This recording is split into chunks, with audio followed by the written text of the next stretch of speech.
Sorry, forgive me. Oh, okay. My name is Cooper Penner. I'm going to be talking to you about lateralization in the hippocampus. I hope wherever you are, you're doing okay in these unprecedented, highly chaotic times. So, main overview.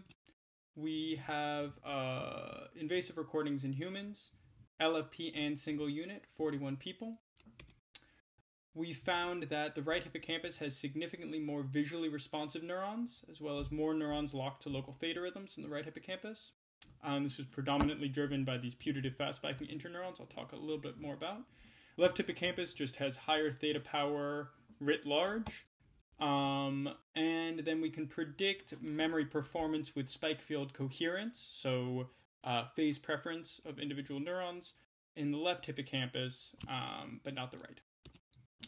So maybe it's a little presumptuous to ask for specific feedback, but what I really would love to hear is how to better kind of move through the stimulus set we're using, because there's this dichotomy between semantic content and visual content, which traditionally comes up in the hippocampus, and I'm not sure we're parsing it as well as we might be. And I'm sure a lot of you wonderful cognitively oriented people out there can help with that.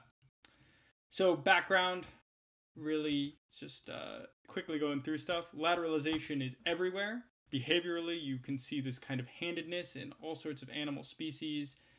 Swordfish battering sardine schools, crows making tools with one side of their beak or the other, spiders hunting on one side, harpy eagles turning their head to one side when they hear a monkey, all sorts of wild things. That's just to say that there is a biological precedent for lateralization, even though it's kind of gone out of vogue. You do see it a lot. The brain is also lateralized, and more specifically the hippocampus is. So the traditional view, the kind of canonical view that was popularized in the mid-20th century by Brenda Milner and her colleagues, is that the left hippocampus is associated with semantic memory, so things like recall, story comprehension, and the right hippocampus is associated with non-semantic memory, so things like auditory matching, kind of visual memory, and some people argue perceptual processes in general. Since some of you may not be familiar with invasive recordings in humans, I just wanted to show you a brief image of what it's all about. Ostensibly, people who are about to get part of their brain excised as treatment for epilepsy come in and they monitor where exactly in the brain the epilepsy is originating from. They do this with a set of electrodes, a combination of these bigger electrodes, these kind of black squares you can see here, which are macros, and then microwires, which are these tiny sort of extensions at the end of the electrode. It almost looks like a head massager, and you can actually record single human neurons with those. And so all of my LFP came from just these microwires. Generally speaking, people use the macros, but we have this kind of specialized, very deep recording. This is just a look at all of our patients. These are images of all the wires in which we found neurons, hippocampus in yellow, amygdala in pink, just to give you a sense of the extent of our data set and where we are in the brain. Okay, so the task itself is a pretty straightforward recognition, visual recognition task. People are shown a set of images, always in the same order. They're asked some kind of arbitrary question to make sure they're paying attention, and then subsequently, a few minutes later, they're asked, have you seen this before, and how confident are you about that? We can parse out functional capacity of the neurons that I mentioned earlier. So we can do a lot of really interesting stuff. My PI, Uli Rudershauser, his kind of specialty is these memory selective neurons. For the purposes of this talk, we're going to be focusing a little bit more on visually selective neurons. So these are entities that just basically respond if you show them an image. So you can see here, a beautiful neuron that likes all things pretty equally. Maybe they have a preference for cars and animals a little bit above the other categories. But yeah, just a neuron that will fire more as compared to baseline when it sees an image on the screen. So the first kind of most basic finding is that on the level of single neurons, we see that, as I said earlier, the right hippocampus has more visually responsive cells, more cells that just respond when you show them an image, and it has more cells locked to local theta rhythms, which is, in our definition, it's about 3 to 8 hertz. I kind of was doing a little hand wavy thing because in the peak finding algorithm we use, it can be a little bit on, 0.5 hertz on either side of that. So what actually drives this finding? And we can see that by parsing out specifics of the extracellular waveform, we can actually do some kind of, we can define what sort of neurons we're looking at, right? It's not just spike times.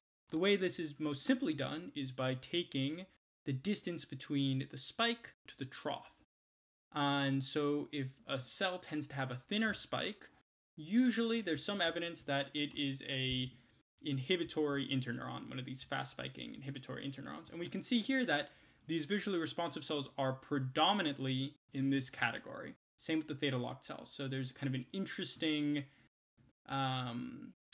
population trend here where the neurons of interest from that earlier finding are of one type. So that says something about maybe the computational motif at play here. So I mentioned our peak finding algorithm. This is just to say how we're actually defining theta. We do not, as many people do, treat it as a continuous rhythm. We look at periods of time where theta is higher than the 1/f spectrum. So this has been done by a few people, most recently popularized by, I hope I'm saying his name right, Andrew Watrous, Watrous, and he calls it modal. But yeah, you can just get a sense that we don't take all theta equally, but we're really looking at these special high power periods. When we consider just those high power periods, we can see that the left hippocampus has significantly higher theta power. And this is true at baseline. This here is during stimulus presentation, but just in general, there seems to be more theta going on in the left hippocampus. Okay, so I've shown you two things that don't really have anything to do with behavior. These are just resting state differences. What about the behavior? Well, when we combine those two levels of inquiry, single units and the LFP, into spike field coherence, which is basically how likely a cell is to fire at a specific phase of an ongoing rhythm, in this case theta, we can see that there's a really interesting behavioral trend.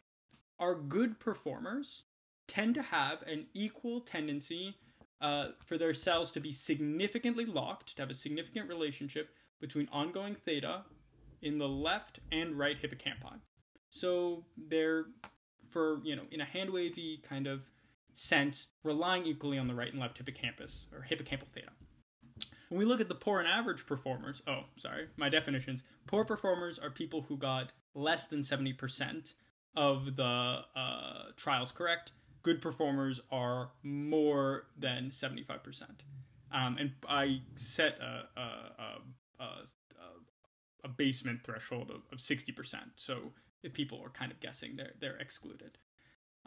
So these are, only different by, on average, about 10%. But you can see these really big differences insofar as the poor performers really seem to rely much, much more heavily on the right hippocampus. And right now, this is for all trials. You see this exact same trend in correct trials, incorrect trials. It seems to be a difference in the way that the two sides are processing things. When we look on a single trial-to-trial basis, because this earlier slide is just all trials considered, it's the ratio of cells that are locked. When we look at a trial-to-trial basis, we can see that left hippocampal locking accurately predicts memory recognition. So participants, if they on average had higher locking of their cells to a trial in theta, they had higher locking of theta in the left hippocampus, they were more likely to get it correct. And this was driven by our good performers, these individuals who got more than 75% of the trials correct.